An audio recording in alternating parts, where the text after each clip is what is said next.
이 오디오북은 조혜신 성우의 제자들 11명의 졸업작품입니다.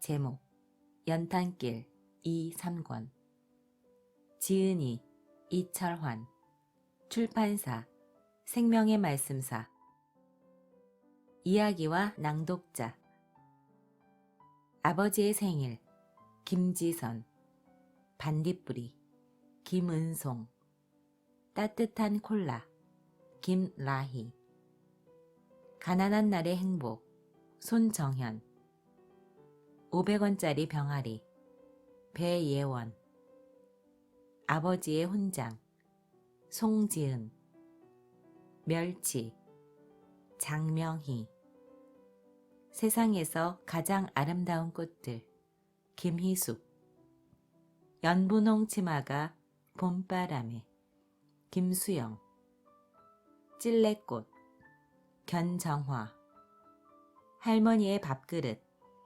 이서미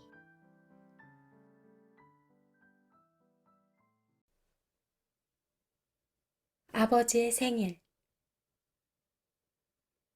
비에 젖은 아침 햇살이 콘크리트 바닥에 얼굴을 비비며 도란도란 속삭이고 있었다. 완섭 씨는 갈색 머리카락을 살랑살랑 흔들고 있는 가로수를 바라보며 졸음에 겨운 하품을 했다. 바로 그때 음식점 출입문이 열리더니 8살쯤 돼 보이는 여자아이가 어른의 손을 이끌고 느릿느릿 안으로 들어왔다. 두 사람의 너절한 행색은 한눈에 봐도 거른임을 짐작할 수 있었다. 담배 연기처럼 헝클어진 머리는 비에 젖어 있었다. 퀴퀴한 냄새가 완섭 씨의 코를 찔렀다. 완섭 씨는 자리에서 벌떡 일어나 그들을 향해 신경질적으로 말했다. 이봐요. 아직 개시도 못했으니까 다음에 와요. 아이는 아무 말 없이 앞을 보지 못하는 아빠의 손을 이끌고 음식점 중간에 자리를 잡고 앉았다. 완섭 씨는 그때서야 그들 부녀가 음식을 먹으러 왔다는 것을 알았다. 하지만 식당에 오는 손님들에게 그들 부녀 때문에 불쾌감을 줄 수는 없었다. 더욱이 돈을 못 받을지도 모르는 사람들에게 음식을 내준다는 게 완섭 씨는 왠지 꺼림직했다. 완섭 씨가 그런 생각을 하며 잠시 머뭇거리는 사이에 여자아이의 가느다란 목소리가 들려왔다. 저 아저씨, 순댓국 2그릇 주세요.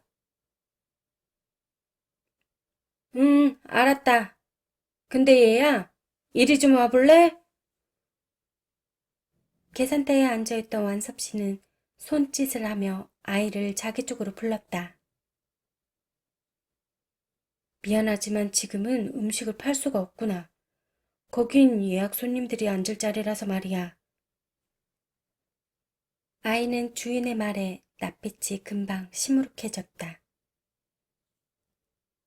아저씨, 빨리 먹고 갈게요.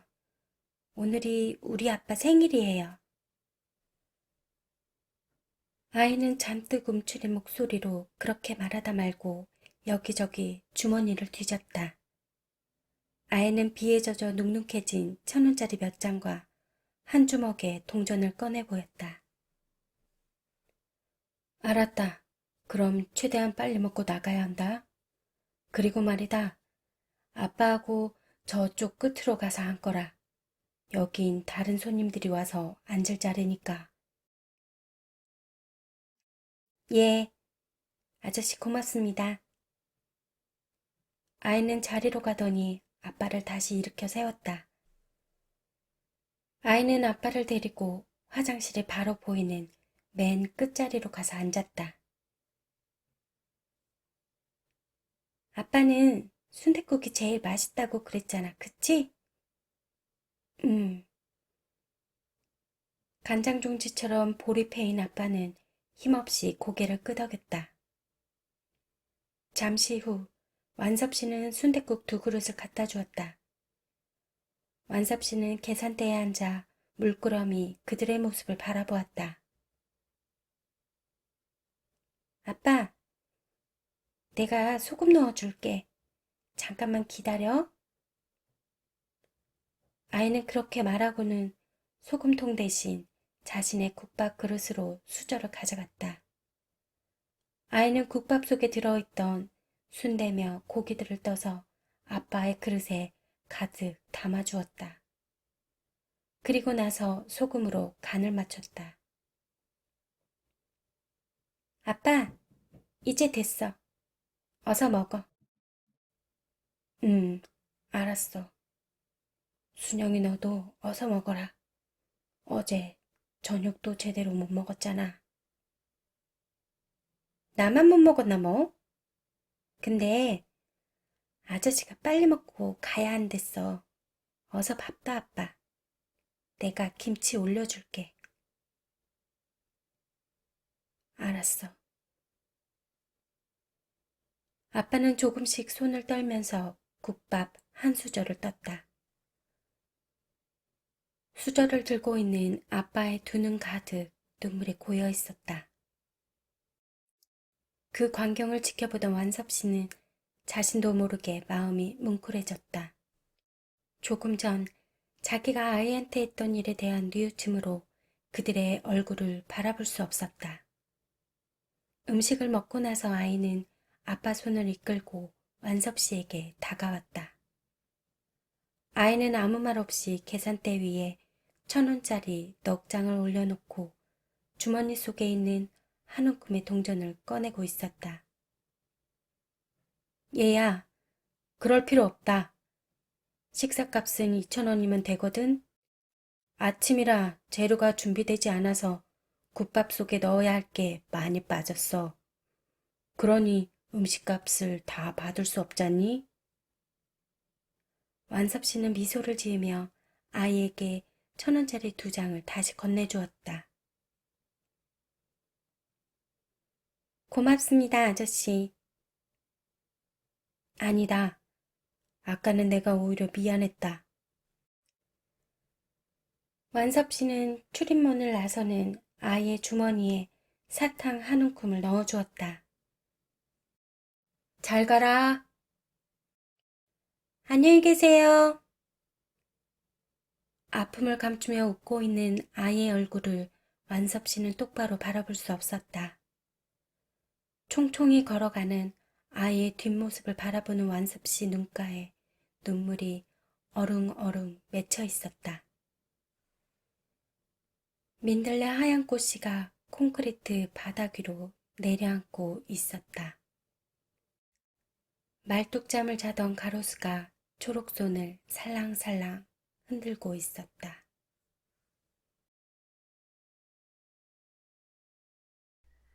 따뜻한 콜라. 커다란 교실엔 많은 학생들이 앉아 있었다. 종민이는 나쁜 시력 때문에 맨 앞자리에 앉아 수업을 들었다. 너무 더운 날씨라 땀을 뻘뻘 흘리고 있었다. 종민이는 학원에 온 것을 후회하며 어쩔 줄을 몰랐다. 종민이가 불안한 마음으로 허둥대고 있을 때 영어 선생님과 눈이 마주쳤다. 종민이는 금세 얼굴이 빨개졌다. 너무 당황한 나머지 얼굴의 근육까지 떨리고 있었다. 선생님은 느릿느릿 교단을 내려왔다. 그리고 한 손에 책을 들고 지문을 읽으며 종민이 쪽을 향해 걸어왔다. 종민이는 고개를 숙이고 책을 보는 척했지만 책 속의 글자들은 온통 개미떼처럼 줄을 지어 종이 위를 기어다닐 뿐이었다. 종민이는 왜 그렇게 땀을 흘리니? 얼굴도 빨개졌고. 종민이 어디 아프니? 날이 더워서 그렇구나. 종민이는 고개를 숙인 채 아무 말도 하지 않았다.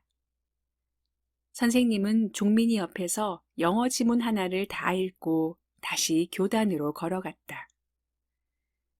그리고는 교탁 위에 놓여있던 콜라를 한 모금 마셨다. 콜라가 너무 맛있는데 나만 마셔서 미안하구나. 억울한 사람은 수업 끝나고 교무실로 와. 그러면 콜라 사줄게. 가면 정말 사주실 거죠? 여기저기서 여학생들의 또랑또랑한 목소리가 들려왔다. 그럼 학생들은 수업 전에 음료수를 교탁 위에 올려놓곤 했다. 1시간 동안 입을 열어 수업을 진행하는 선생님에 대한 작은 배려였다. 하지만 수업 중에 선생님이 음료수를 마시는 경우는 거의 없었다. 종민이는 처음으로 음료수를 마시는 선생님의 모습을 의아해하며 쳐다보았다. 선생님은 다음 지문을 읽으며 종민이 쪽을 향해 걸어갔다. 선생님의 한 손엔 콜라가 담긴 큰 종이컵이 들려 있었다. 선생님은 콜라를 종민이 책상 한쪽에 올려놓고는 책상 끝에 걸터 앉았다. 그런데 잠시 후 선생님이 일어나는 순간 책상이 흔들리며 콜라가 종민이 앞으로 쓰러지고 말았다. 쏟아진 콜라 때문에 종민이가 입고 있던 청바지는 순식간에 흠뻑 젖어버렸다. 이거 미안해서 어쩌지? 바지가 다 젖었네.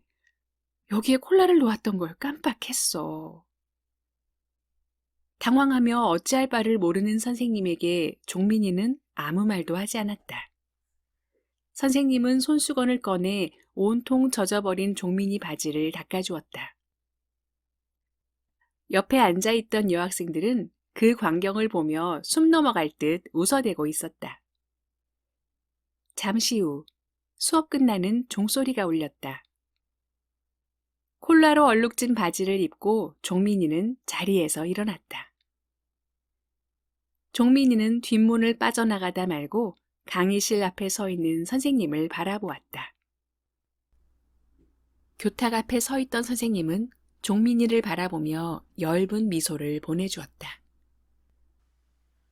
종민이도 선생님을 향해 수줍게 웃어 보였다.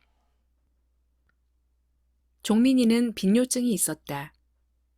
그래서 급작스럽게 소변이 마려우면 걷기조차 힘들었다. 그런데 하필 그날 수업을 받다가 갑자기 화장실이 가고 싶었다. 하지만 맨 앞자리에 앉아있던 그가 많은 여학생들의 시선을 받으며 소변을 보러 간다는 것은 상상조차 할 수 없는 일이었다. 숫기 없는 종민이는 진땀을 흘리며 수업이 끝나기만을 기다리다가 자신도 모르게 조금씩 소변을 보고 말았다. 종민이는 차라리 그 자리에서 죽고 싶었다. 선생님은 당황하는 종민이에게 다가가 젖어있는 종민이 바지를 보았던 것이다. 그래서 종민이 바지 위에 일부러 콜라를 가득 엎질러 버린 것이다. 어쩔 줄 모르는 자신을 위해 콜라를 쏟아놓고 당황하던 선생님의 사랑을 종민이는 한순간도 잊을 수 없었다. 젖은 바지를 입고 교실 문을 빠져나갈 때 엷게 웃어주던 선생님의 미소를 종민이는 지금도 마음 깊은 곳에 간직하고 있다. 시간이 지날수록 우리들의 기억은 희미해진다. 하지만 시간이 지날수록 더욱 또렷해지는 기억도 있다. 그 기억은 날마다 우리를 깨운다.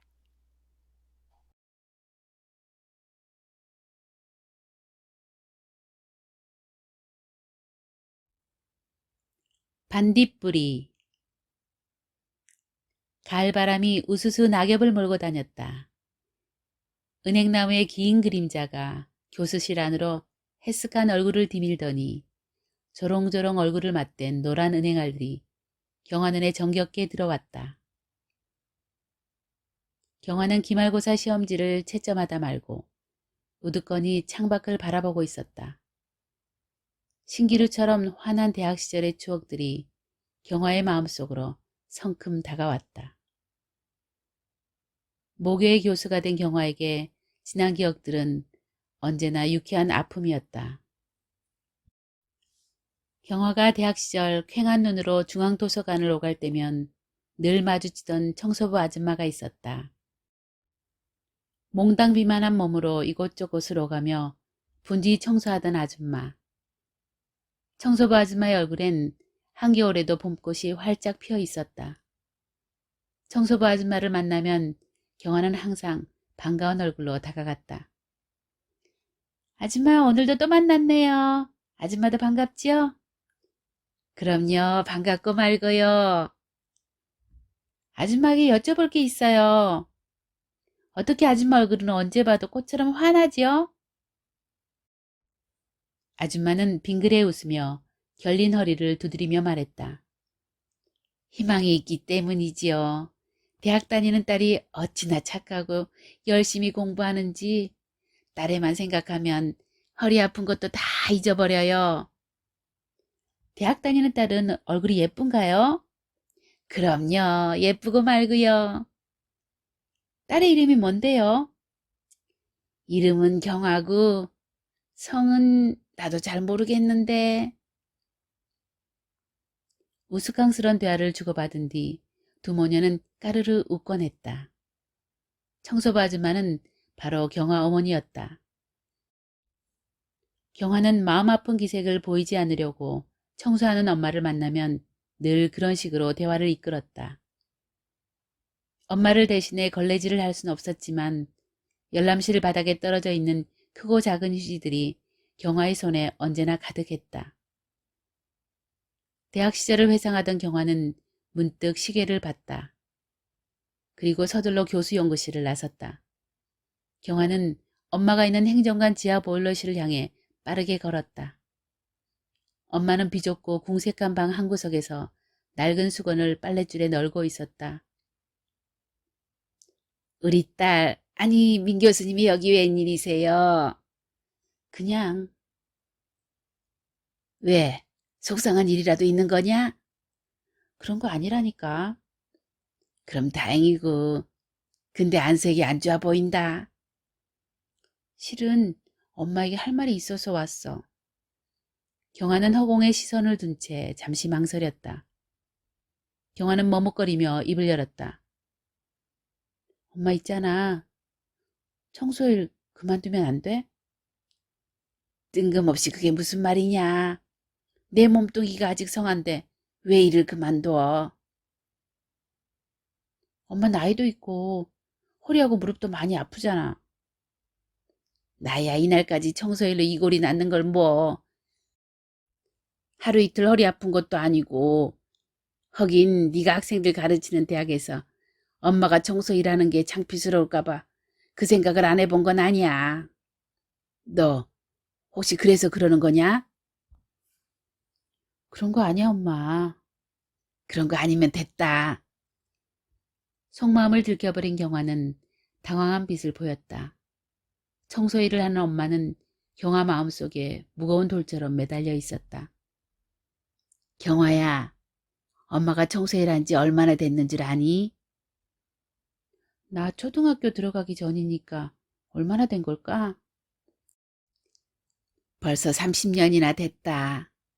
너 어릴 적부터 지금까지 내 뼈마디를 묻을 곳을 떠난다는 게 어디 쉬운 일이냐. 아파 누워있는 어린 너를 방에 두고 새벽 버스를 타고 나와야 하는 애미 마음이 얼마나 찢어졌는데. 그런 날이면 하루 종일 눈물만 닦으며 일했었지. 경엄마는 길게 한숨을 내쉬며 말했다. 이제는 엄마가 일하지 않아도 살아갈 수 있잖아. 엄마도 봉천동에 혼자 계시지 말고 이젠 우리 집으로 들어오셔야지. 김서방도 그걸 바라고 아이들을 다른 사람 손에 맡기는 것도 좀 그렇고 해서 말이야. 경화는 진심을 말하면서도 감추어진 마음을 차마 드러낼 수 없었다. 교수가 돼가지고 엄마 혀드른 일 시킨다고 사람들이 수군거릴 것 같다는 말이 경화 입에서 자꾸만 맴돌았다. 허기야, 이 일 그만두고 나면 몸뚱이야 편하겠지. 그런데 애미 마음속엔 차마 이 일을 버릴 수 없는 이유가 있어. 엄마에게 있어 청소는 쓸고 닦는 일만이 아니야. 예민 30년 동안 이 일을 간절한 마음으로 해왔어. 아버지도 없이 불쌍하게 자란 내 딸이 순탄하게 제가 길 걸어가게 해달라고 빌었던 간절한 기도였지. 비가 오나 눈이 오나 쓸고 닦고 바닥에 쪼그리고 앉아 흉하게 붙어있는 껌을 뜯어내며 인상 한번 쓰지 않았어. 남들 걸어가는 길 깨끗하게 해놔야 내 새끼 걸어갈 길 순탄할 거라고 믿으면서. 곰팡이 핀 벽을 바라보던 경화의 눈가에 어느새 눈물이 고였다. 엄마 괜한 말을 했지? 아니다. 네 마음 다 안다. 학교에서 엄마 마주칠 때 네가 창피해할까 봐 엄마는 대신 걱정되기도 했는데 늘 달려와서 애미 손 잡아주니 얼마나 고마웠는지 모른다. 창피하기는 엄마가 누구 때문에 그 고생을 했는데. 엄마는 거칠거칠한 손을 뻗어 딸의 얼굴을 쓰다듬어 주었다. 애미는 네가 얼마나 자랑스러운지 모른다. 지난번 교수 식당에서 너랑 나란히 앉아 밥을 먹는데 어찌나 낯설고 어색하던지. 어엿한 교수님이 내 딸이라는 게 믿어지질 않더구나. 고개도 못 들고 애미가 밥 먹을 때 음식이 맛있어 코박고 먹는 줄 알았겠지만 지나간 세월이 고마워서 그랬어. 눈물 감출 길이 없어서. 때론 서러움까지 당해 했던 곳에서 내 딸이 어엿한 교수가 됐다는 것이 하도 고마워서 말이야. 걸레질을 하다가 물이라도 조금 튀는 날이면 사납게 쏴붙이고 가는 여학생들이 많았지. 그 아이들을 그저 웃음으로 흘려보낼 때 애미 심정인들 좋았겠냐. 그래도 쓴 인상 한번 보내질 않았다. 그래야 내 자식 잘 되겠구나 하는 생각에. 지금은 네가 이 학교 학생들 가르치는 일을 하는데 내가 어찌 이곳을 떠날 수 있겠냐. 무지랭이 애미가 도와줄 건 아무것도 없지만 말이다. 경화는 엄마를 가슴에 꼭 끌어안았다. 경화는 울먹이며 말했다. 엄마, 고마워. 엄마를 보면 반딧불이가 생각나. 야윈 몸 한켠에 꽃등을 매달고 깜빡깜빡 어둠을 밝혀주는 반딧불이 말이야. 엄마의 속 깊은 마음 내가 어떻게 다 알겠어. 엄마, 어제 우리 거 교수님들 회식이 있었거든. 강남에 있는 일식집에서 했는데 식사비가 얼마나 나왔는 줄 알아? 한 사람당 10만 원에서 60만 원이 넘게 나왔대. 집으로 돌아오는 길에 엄마 생각을 하니까 그렇게 서럽더라고. 우리 엄마는 새벽 5시 반이면 집을 나와 30년 동안 눈비 맞으며 받는 월급이 65만 원인데 생각하니 눈물이 나오더라고. 엄마, 미안해. 미안하긴. 엄마가 늘 너한테 미안하지. 엄마는 경화의 눈물을 닦아주었다. 경화는 엄마 품에 안겨 마음으로만 소리 없이 말했다. 당신은 30년 동안이나 어두운 새벽 버스에 지친 몸을 실으셨습니다. 낡은 청소복에 아픈 허리 깊이 감추고 늘 바보처럼 웃으셨습니다.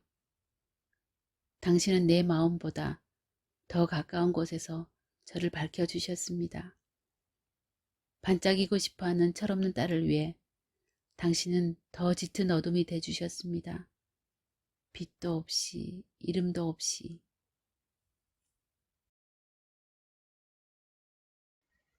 가난한 날의 행복. 정태는 밤 12시가 넘어서야 동네에 들어섰다. 정태는 아내가 과일 가게 앞에 서 있는 것을 보았다. 아내는 빨간 딸기를 물끄러미 바라보다가 남편을 발견하고는 달려와 팔짱을 끼었다. 왜 이렇게 많이 마셨어? 몸도 가누지 못하면서. 내가 술 마신 게 불만이야? 그럼 술 안 마시고 돈 많이 벌어다 주는 놈하고 같이 살면 될 거 아니야. 조용히 좀 해. 동네 사람들 다 들어. 들으라지. 들으라고 해. 너도 정신 차려. 나 같은 놈하고 평생 살아봐야 얼른 들어가기나 해. 어? 대답을 안 하는 건 그렇다는 거지? 그래, 다 필요 없어.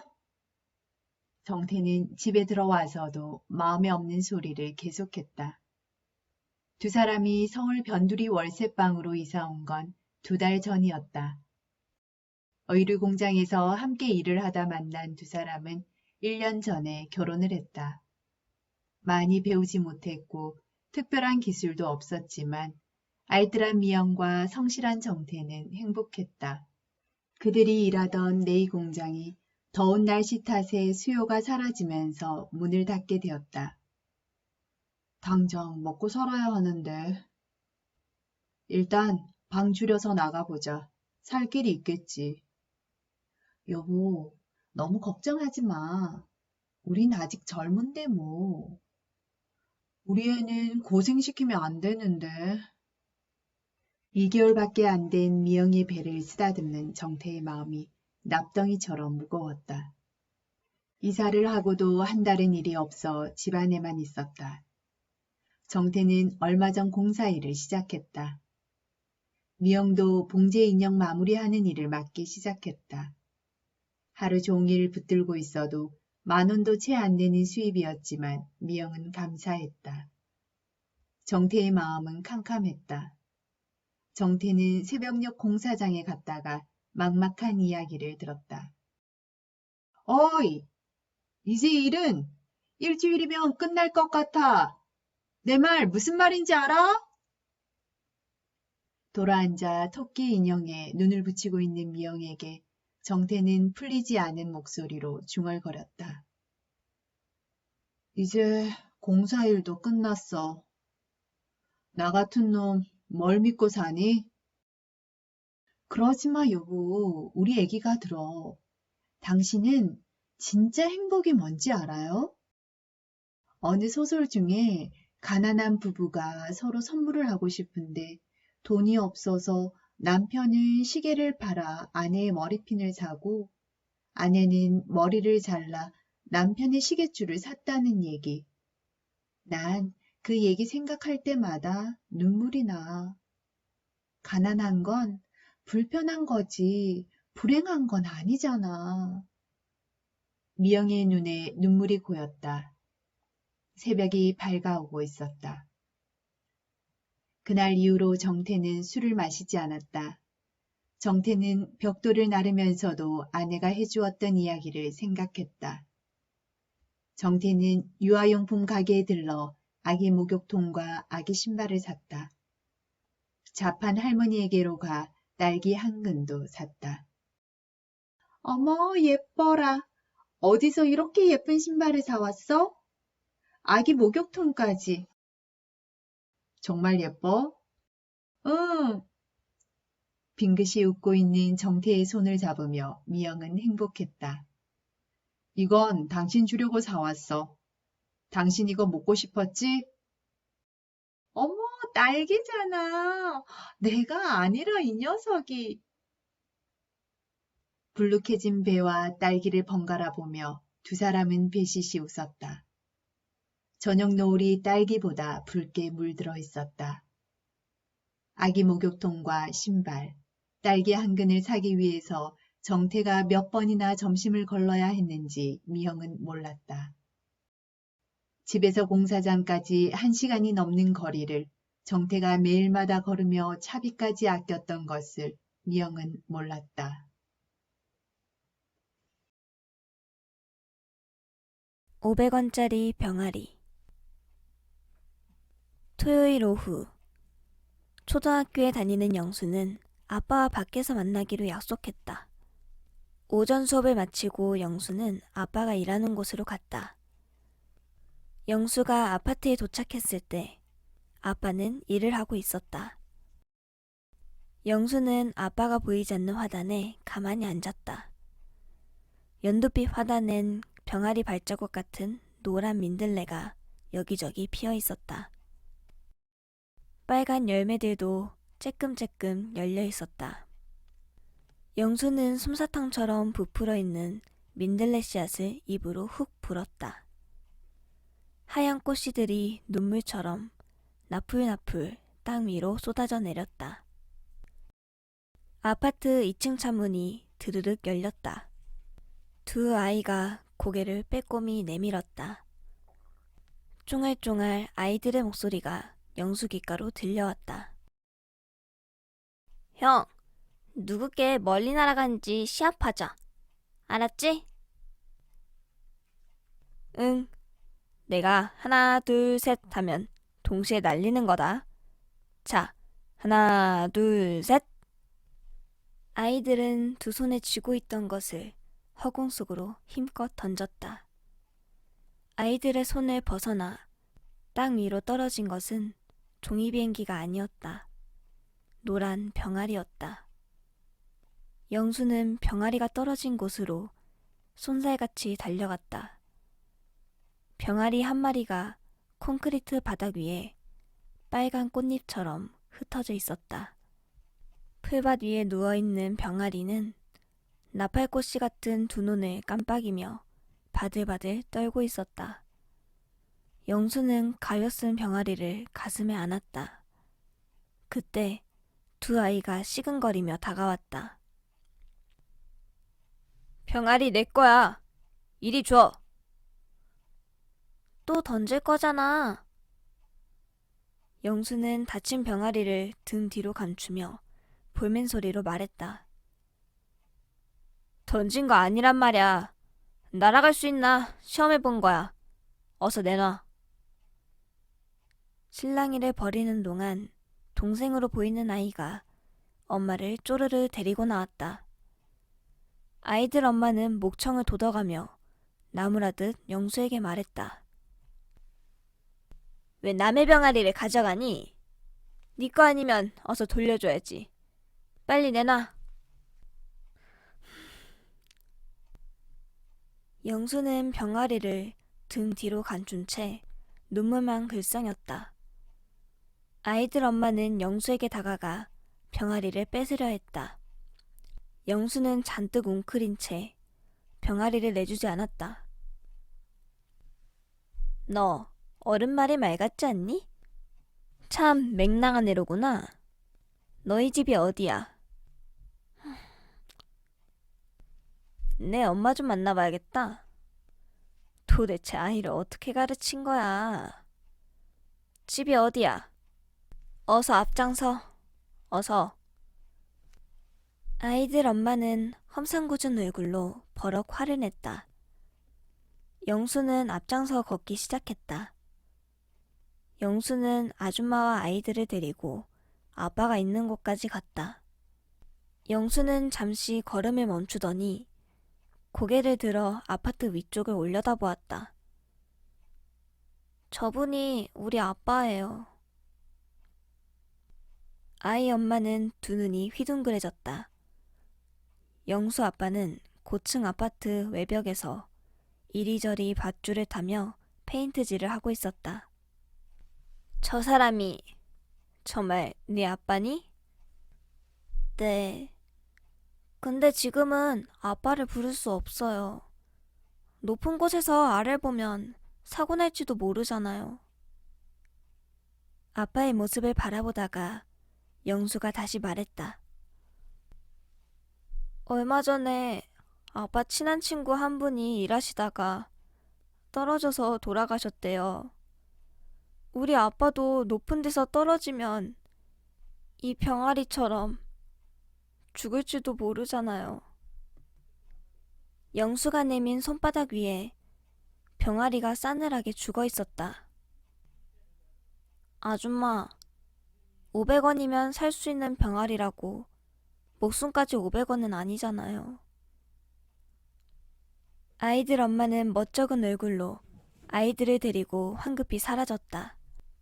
영수는 마음을 졸이며 아빠가 일하는 모습을 지켜봤다. 아빠의 뒷모습이 만져질 듯 가까웠다. 먹구름이 하늘 가득히 밀려오더니 먼 하늘에 바람꽃이 일고 있었다. 빗방울이 떨어졌다. 아빠가 하는 일은 갑작스런 비가 내릴 때 가장 위험하다는 말을 영수는 들은 적이 있었다. 아빠에게 빨리 내려오라고 말하고 싶었지만 영수는 아빠를 부를 수 없었다. 영수 마음은 콩콩콩 뛰기 시작했다. 영수는 눈물 가득 고인 눈으로 아빠를 올려다보았다. 허공에 매달린 아빠 모습이 슬픈 병아리 같았다. 아빠, 아빠. 아빠를 바라보는 영수의 조그만 얼굴 위로 눈물이 자꾸만 흘러내렸다.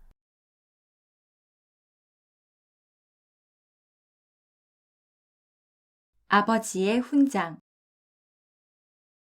등 뒤에서 엄마의 울음소리가 들려왔다. 민호는 서둘러 방을 뛰쳐나왔다. 허구한 날 술만 마셔대는 아빠를 견디지 못하는 날이면 민호 엄마는 늘 그렇게 울었다. 술단지 속 매실처럼 얼굴 가득 술이 절어있는 아빠가 민호는 너무 미웠다.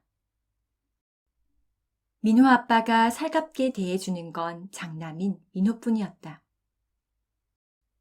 민호 아빠는 6.25 참전 용사다.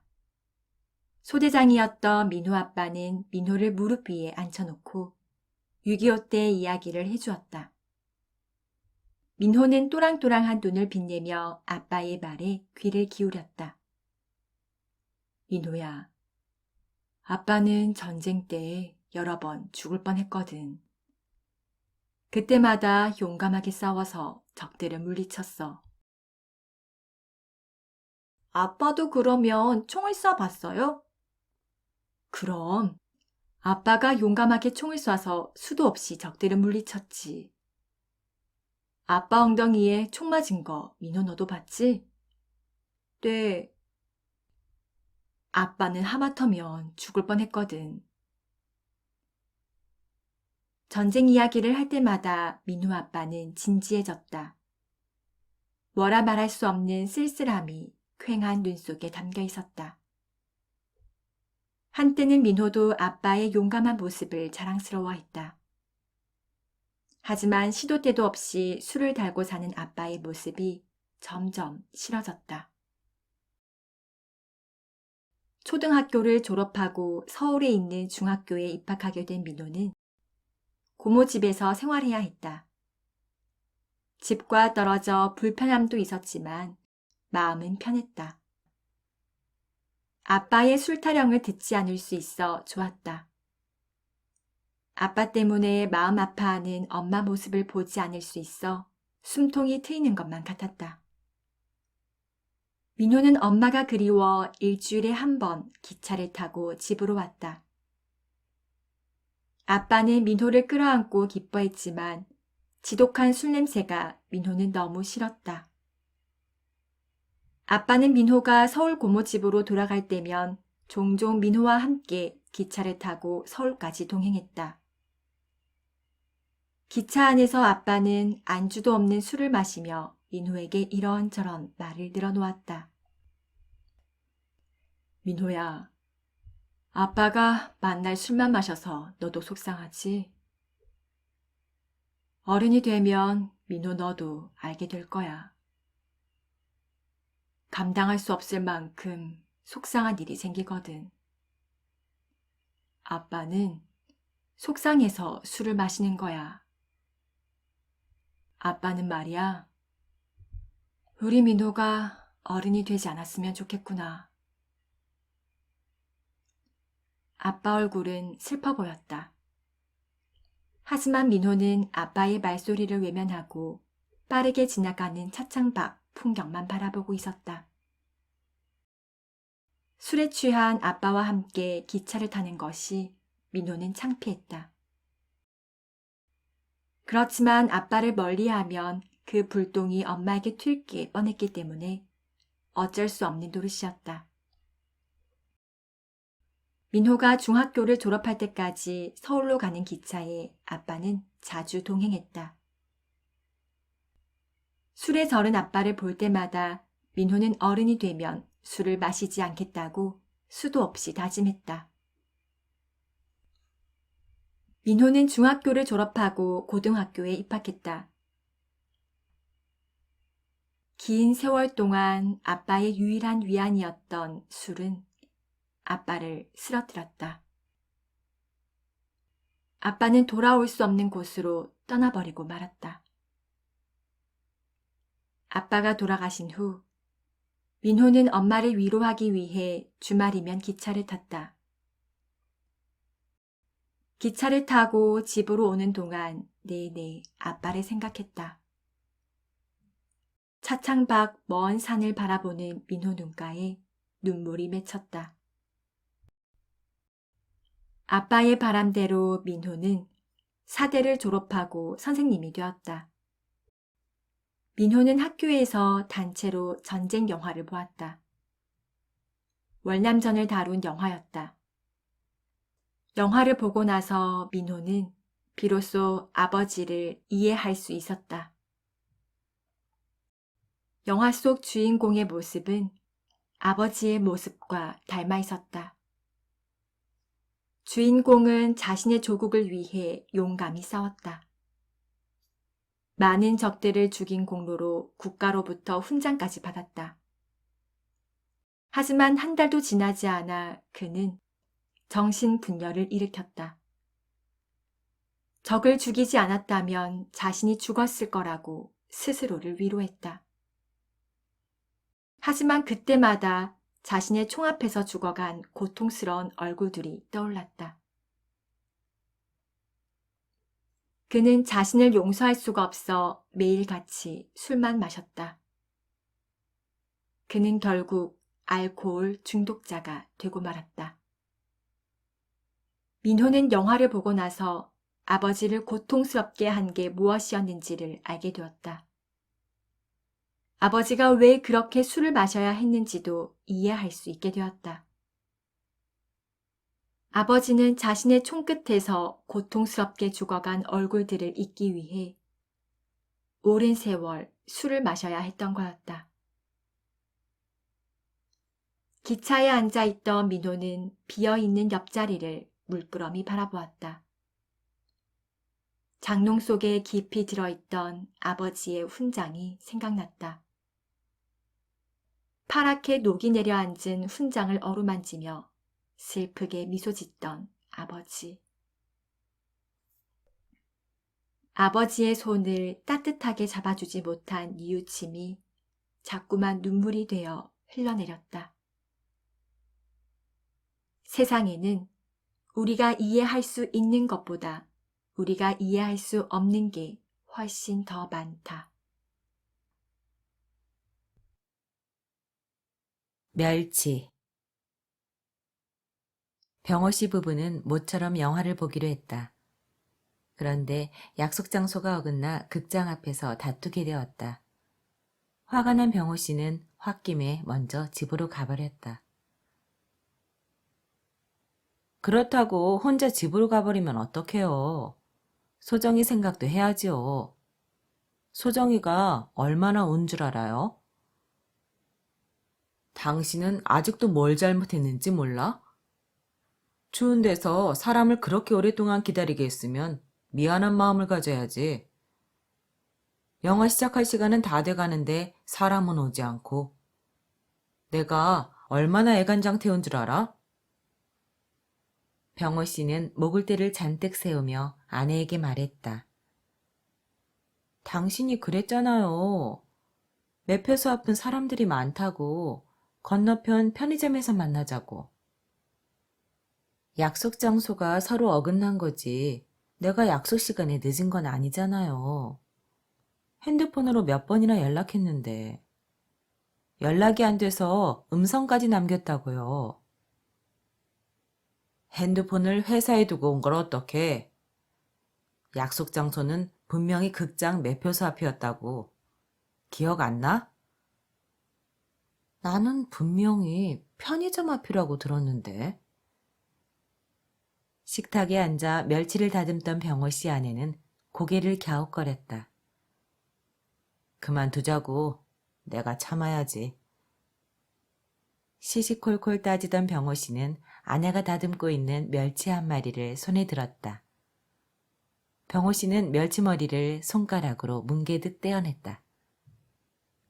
텔레비전 앞에서 영화를 보던 6살 소정이가 식탁 쪽으로 총총총 걸어왔다.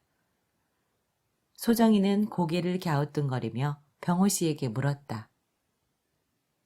아빠, 근데 멸치 얼굴은 못 먹어? 얼굴? 지금 아빠랑 엄마랑 멸치 얼굴을 다 떼어내고 있잖아. 병호 씨는 소정이 말에 큰 소리로 웃었다. 병호 씨 아내도 쿡쿡거리며 웃음을 참지 못했다. 듣고 보니까 소정이 네 말도 맞다. 눈도 있고 입도 있으니까 얼굴도 틀린 말은 아니네. 병호 씨는 다시 웃음을 터뜨리더니 소정이를 껴안았다. 귀여운 소정이 얼굴에 쪽쪽쪽 입을 맞추었다. 병호 씨 아내가 소정이에게 장난스레 말했다. 우리 소정이 멸치조린 거 좋아하잖아. 그래서 엄마가 지금 멸치조림 만들어주려고 그러는 거야. 이렇게 큰 멸치는 얼굴까지 먹으면 맛이 쓰거든. 그래서 얼굴을 떼어내는 거야. 소정이는 빙긋이 웃으며 고개를 끄덕였다. 멸치머리는 멸치 얼굴이 될 수도 있다. 살아가다 보면 너도 옳고 나도 옳고 모두가 옳을 때도 있다.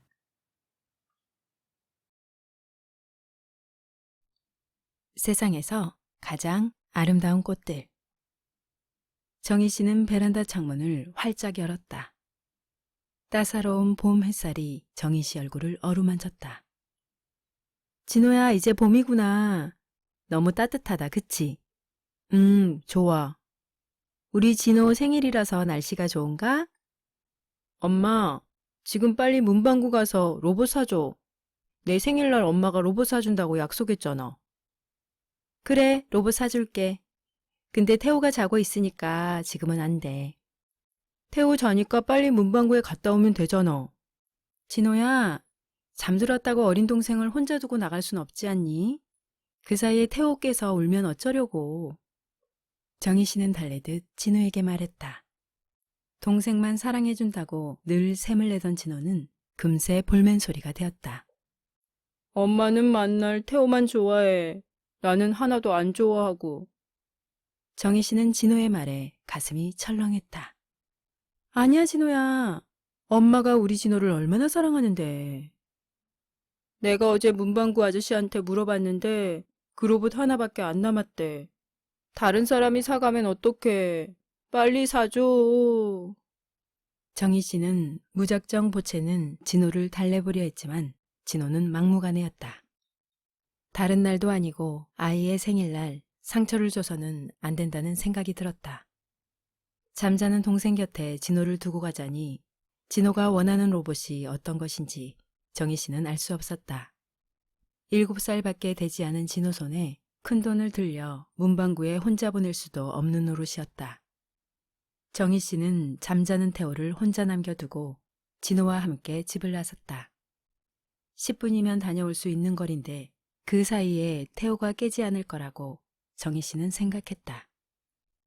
로봇을 손에 들고 문방구를 나오는 진호는 콧구멍까지 벌쭉 벌어졌다. 너무 좋아 쿡쿡 웃고 있는 아이 얼굴을 바라보며 정희 씨 얼굴에도 봄꽃이 피어났다. 진호야, 엄마 아빠가 태호만 예뻐하는 거 아냐. 태호는 아직 어리니까 더 많이 보살펴줘야 하거든. 우리 진호도 엄마 마음 알지? 엄마, 나는 태호가 미울 때가 많아. 옛날엔 만날 나만 안아줬는데 지금은 태호만 안아주잖아. 엄마가 그랬니? 미안해, 진호야. 앞으로는 우리 진호도 많이 안아줄게. 우리가 잘못했어. 정희 씨는 진호에게 미안한 마음이 들었다. 정희 씨는 진호 손을 꼭 잡고 연립주택 골목을 털레털레 들어섰다. 그런데 그 순간 눈뜨고 볼 수 없는 광경이 정희 씨 눈앞에 펼쳐지고 있었다. 정희 씨가 살고 있는 연립주택 3층 창문 밖에 5살 된 태호가 매달려 울고 있었다. 정희 씨는 그 자리에 주저앉고 싶었다. 5살 된 태호가 그 자리에 매달려 울고 있었다. 태호는 베란다 밖으로 나와 있는 화분 받침대의 새 파이프를 간신히 붙들고 있었다. 태호는 창문 아래 벽에 나 있는 작은 틈 사이로 발 안쪽을 끼우고 가까스로 힘겹게 버티고 있었다. 태호는 두려움에 떨고 있었다. 동네 아주머니가 정희 씨를 보고 다급하게 소리쳤다. 태호 엄마, 저걸 어째, 태호가. 정희 씨는 마음을 가라앉히고 자신의 검지를 세워 입에 갖다 댔다. 아무 말도 하지 말라고 아주머니에게 신호를 보냈다. 엄마가 아래에 있다는 것을 알면 태호가 잡고 있는 손을 놓아 버릴지도 모른다는 생각이 들었다. 태호 엄마, 태호가 외벽 틈새에 발 안쪽을 의지하고 있으니까 빨리 들어가면 끌어올릴 수 있을 거야. 정희 씨는 아주머니와 진호에게 태호 이름을 부르지 말라고 다시 한번 당부하고는 계단을 뛰어오르기 시작했다. 3층 계단을 단숨에 뛰어올라가 대문에 열쇠를 끼웠다. 정희 씨는 부들부들 손이 떨리고 있었다. 대문을 열고 거실로 들어갔을 때 창밖 화분대에 매달려 있는 태호의 머리가 보였다. 베란다에는 태호가 딛고 올라선 식탁 의자가 보였다. 잠에서 깨어난 태호가 창밖으로 엄마가 오는 걸 보려고 식탁 의자를 베란다까지 끌고 나갔던 거였다. 정희 씨는 신발을 신은 채 거실로 들어섰다. 석고상처럼 몸이 굳는 것 같았다. 무시무시한 공포로 눈앞이 흐렸다. 정희 씨는 태호를 안심시키기 위해 미소를 지으며 태호 쪽으로 다가갔다. 태호야, 엄마가 가서 안아줄게. 꼭 붙들고 있어, 알았지? 엄마의 목소리를 들은 태호는 떠나갈 듯 더 큰 소리로 울기 시작했다. 정희 씨는 한 걸음 한 걸음 태호가 매달려 있는 쪽으로 다가갔다. 거의 다가가 태호의 손을 낚아채려는 순간 태호는 찢어질 듯 비명을 지르며 창밖 아래쪽으로 떨어지고 말았다. 태호의 비명 소리에 정희 씨는 잠시 정신을 잃었다. 정희 씨는 온몸을 떨며 태호가 떨어진 창밖을 내려다보았다. 아래쪽에서 들려왔다. 태호의 울음소리가 아래쪽에서 들려왔다. 119 구조대의 모습도 보였다. 태호야, 태호야! 정희 씨는 미친 듯이 태호 이름을 부르며 계단을 뛰어내려갔다. 3층에서 떨어진 태호는 구조대원의 품에 안겨 울고 있었다. 태호는 얼굴 한쪽에 피멍이 들어 있었고 오른쪽 팔을 잘 가누지 못했다. 정희 씨는 태호를 끌어안았다. 우리 태호 괜찮아? 정말 괜찮은 거지? 가까이에서 울고 있던 진호가 고개를 푹 떨군 채 정희 씨에게 다가왔다. 진호는 눈물이 범벅된 얼굴로 엄마를 끌어안았다. 엄마 미안해, 나 때문에. 괜찮아, 진호야 괜찮아. 정희 씨는 태호를 안고 119 구급차에 올라탔다. 서둘러 근처 병원으로 갔다. 다행스럽게도 태호는 오른쪽 팔꿈치에 금이 갔을 뿐 다른 곳은 다치지 않았다. 팔에 깁스를 하고 며칠 동안 안정을 취하면 좋아질 거라고 담당 의사가 말했다. 정희 씨는 그제야 마음을 놓고 울 수 있었다. 후회와 안도감으로 목이 막혀왔다. 태호가 무사할 수 있었던 건 동네 아주머니들과 진호의 사랑 때문이었다. 진호는 급한 마음에 윗집, 아랫집, 옆집에 사는 아주머니들을 모두 불러냈다. 아주머니들은 장롱 속에 있는 두터운 솜이불을 몇 개씩 가지고 나왔다.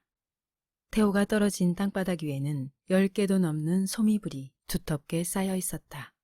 태호는 솜이불 위에 다리부터 떨어져서 무사할 수 있었다. 태호를 살린 건 이웃 아주머니들의 사랑이었다. 화창한 봄날, 개나리, 진달래보다 더 아름다운 꽃들이 피어났다. 빨간색, 분홍색, 연두색, 노란색, 자주색, 형형색의 이불꽃들이 도시의 메마른 땅 위에 봄꽃보다 사랑스럽게 피어났다. 세상에서 가장 아름다운 꽃은 인간의 사랑이다. 연분홍 치마가 봄바람에. 승권 씨는 야학 수업을 마치고 짜장면을 시켜 먹으려고 근처 중국집에 전화를 걸었다. 20분쯤 지나 야학 계단을 내려오는 한 남자의 노랫소리가 들렸다. 남자는 봄날을 간다를 아주 구성지게 부르고 있었다. 연분홍 치마가 봄바람에 휘날리더라. 노래가 갑자기 뚝 끊기더니 한 사내가 야학 교무실로 들어왔다. 사내의 나이는 30대 중반쯤으로 보였다. 짙은 눈썹에 오지랖이 넓어 보이는 동글동글한 얼굴은 만화 주인공 짱구를 쏙 빼닮았다. 승권 씨는 그의 얼굴을 보고 하마터면 웃음이 터질 뻔했다. 짜장면 시키셨죠? 네. 승권 씨는 생계만개한 얼굴로 남자를 바라보았다. 아무리 생각해도 이상했다. 짜장면 배달을 온 사내 손에 철가방이 들려있지 않았다. 그는 번쩍이는 은빛 철가방 대신 검정색 비닐봉지 하나만을 달랑 들고 승권 씨 앞에 서 있었다. 사내는 해죽해죽 웃으며 검정색 비닐봉지에서 짜장면 그릇 하나를 꺼냈다. 승권 씨는 기가 막혀서 할 말이 없었다. 검정색 비닐봉지로 배달된 짜장면. 정말이지 기가 막혔다. 사내는 얼굴 모양을 다분다분 바꾸며 묘한 미소를 짓고 있었다. 맛있게 드시고 그릇은 그냥 버리세요. 짜장면 그릇 때문에 승권 씨는 더욱 기가 막혔다. 그가 승권 씨 앞에 내려놓은 짜장면은 스티로폼으로 조잡하게 만들어진 일회용 그릇에 담겨 있었다. 얇디 얇은 스티로폼 그릇에 담겨 있는 짜장면은 유통기간 지난 우동처럼 팅팅 불어 있었다. 승권 씨는 그에게 한마디 하고 싶었지만 꾹 참고 짜장면 값을 내주었다. 돈을 주머니에 넣고 나서 사내는 마치 첩보 영화에 나오는 비밀 요원처럼 주위를 살폈다. 그는 짜장면 양념보다 더 느끼하게 웃음 지으며 승권 씨를 향해 속삭이듯 말했다.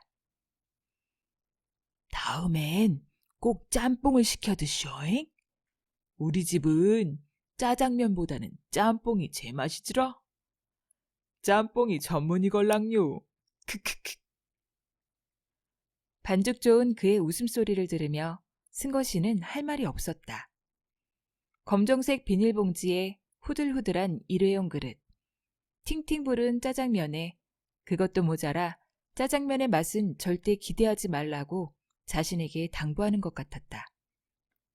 사내는 흠흠한 표정을 지으며 교무실 밖으로 나갔다. 사내의 노랫소리가 또다시 들려왔다. 연분홍 치마가 봄바람에 휘날리더라.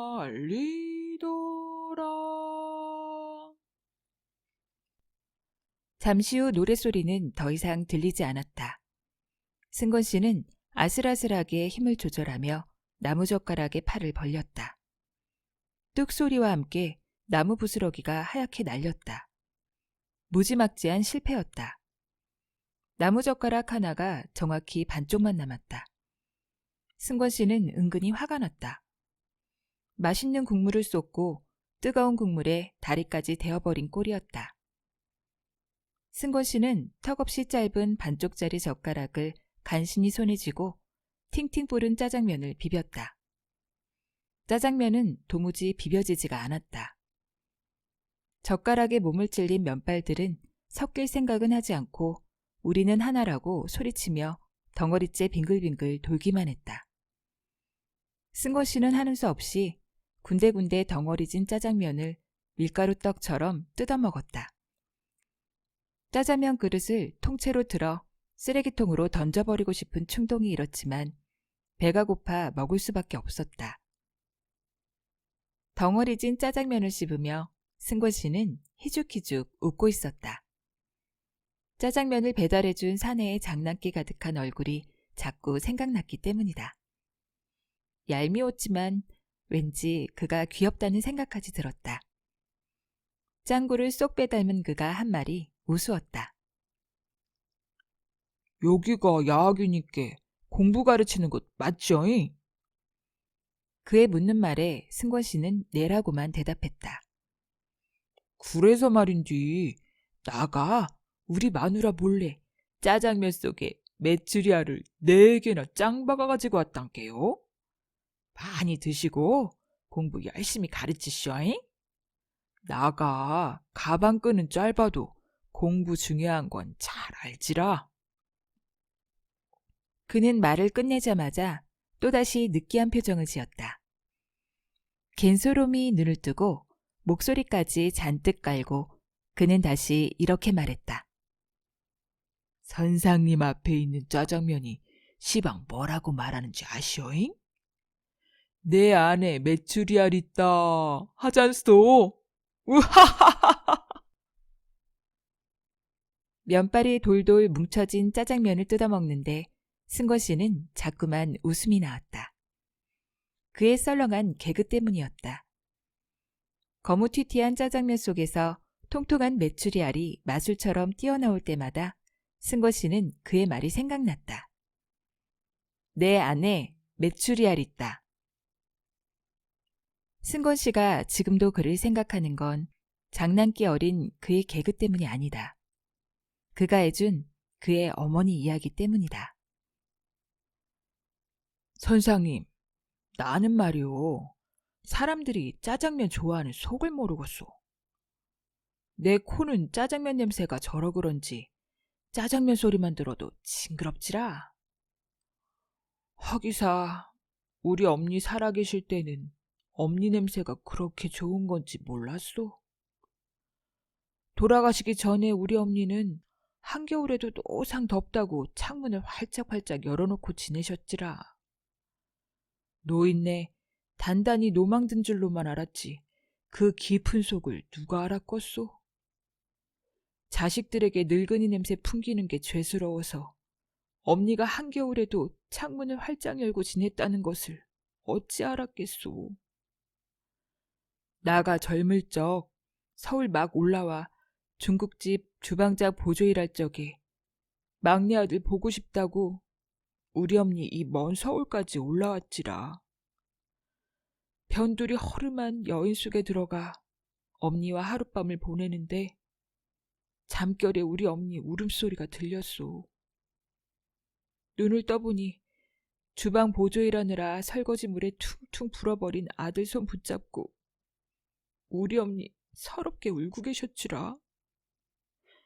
그날 우리 엄니 밤새 울었소. 지 아무리 잘난 자식도 자기 엄마 눈물 먹고 자란다는 말이 맞는갑소. 우리 엄니도 참말로 쓰디쓴 세월을 살다 가셨지라. 짱구를 닮은 사내의 눈빛은 젖어 있었다. 연분홍 치마가 봄바람에 휘날리더라는 그의 어머니가 가장 좋아했던 노래라고 했다.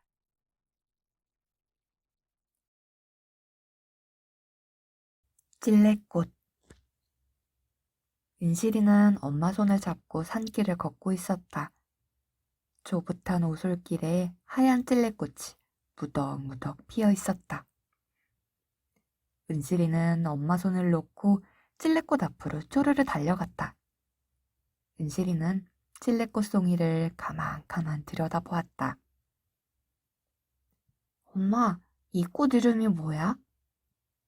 찔레꽃이야. 너희 외할머니는 찔레꽃을 제일 좋아하셨어. 찔레꽃? 얼굴이 꼭 강냉이처럼 생겼네. 은실이는 방긋 웃으며 말했다. 찔레꽃 앞에 서 있는 은실이가 고개를 갸웃거렸다. 엄마, 외할머니는 왜 이딴 꽃을 좋아하셨을까? 왜? 이 꽃이 예쁘지 않니? 아, 미워.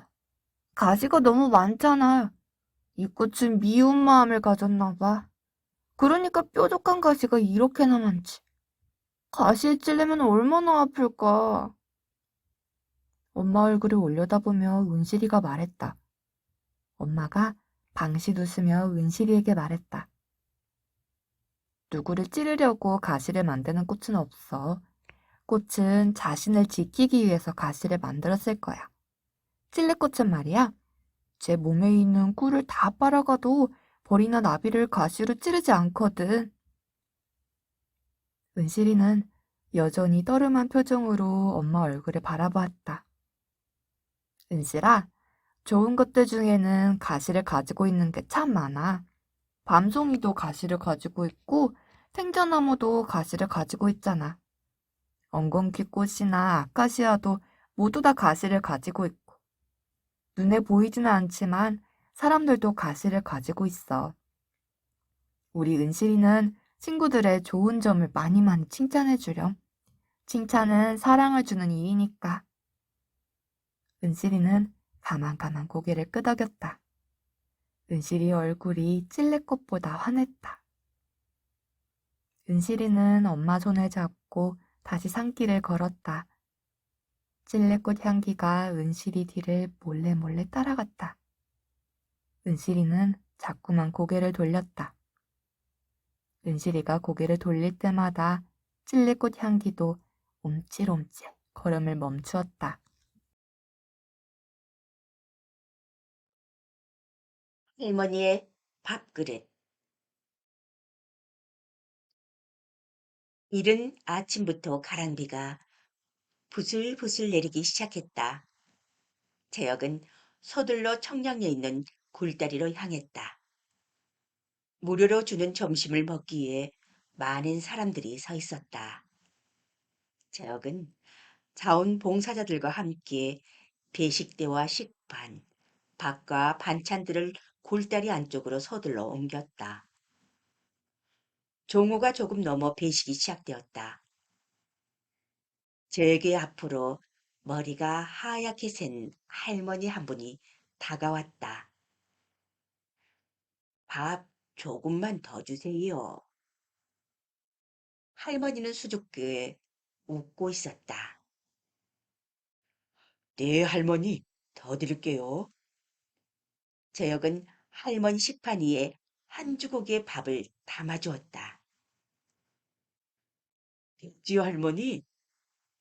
에구, 조금만 더 주세요. 할머니는 미안했는지 말꼬리를 흐렸다. 자원봉사를 하던 아주머니가 못마땅한 표정을 지으며 끼어들었다.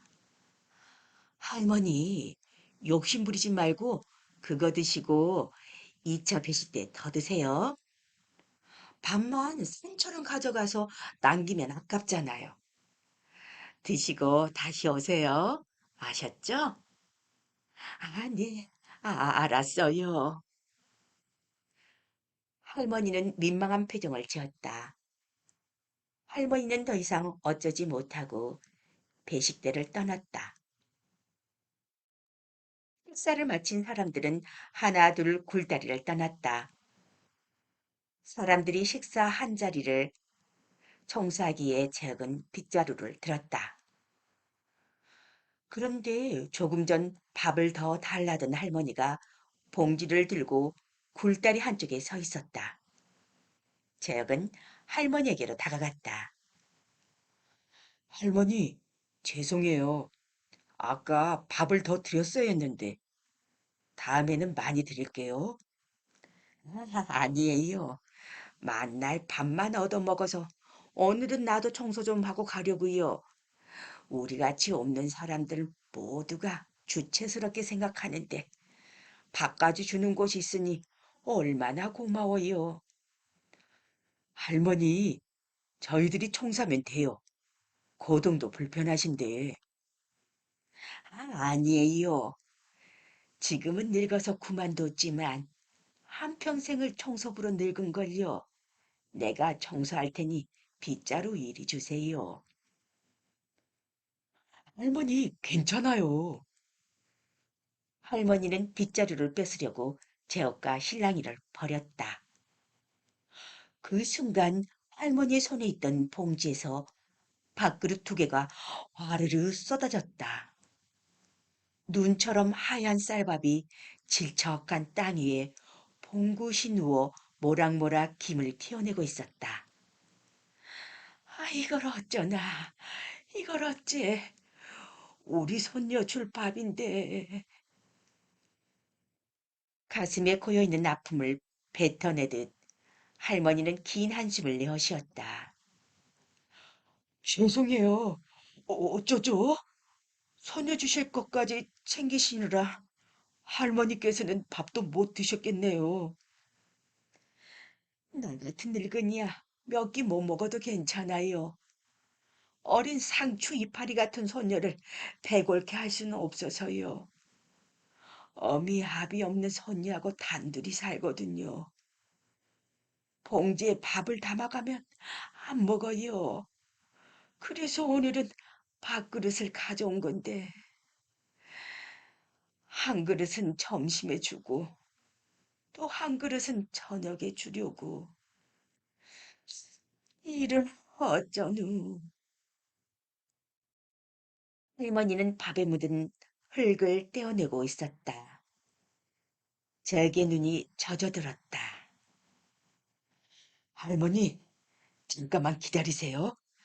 잠깐이면 되니까 가시면 안 돼요. 꼭이요. 재혁은 시장 쪽으로 뛰어갔다. 할머니께 김밥을 사드리고 싶었다. 줄임배를 쓸어안고 집으로 돌아가는 할머니의 뒷모습이 눈에 어른거렸다. 김밥을 받아들고 할머니는 눈물을 글썽였다. 고마워서 어쩌지. 할머니 드실 김밥도 여유 있게 샀어요. 맛있게 드세요. 아, 이렇게 받기만 해도 되는 건지 모르겠네. 늙으면 염치도 없어지나 봐요. 별 말씀을 다 하시네요. 할머니, 내일 오실 때는 소녀 갖다 줄 밥그릇을 저에게 주세요. 제가 담아드릴게요. 재혁이 할머니 손을 잡고 말했다. 고마워요, 젊은이. 정말로 정말로 고마워요. 등이 굽은 할머니는 머리를 조아리며 고맙다는 인사를 했다.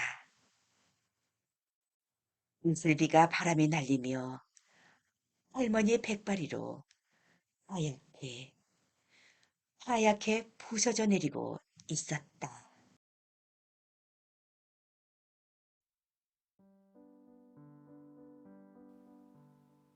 지금까지 11명의 북내레이터들의 졸업작품 낭독이었습니다.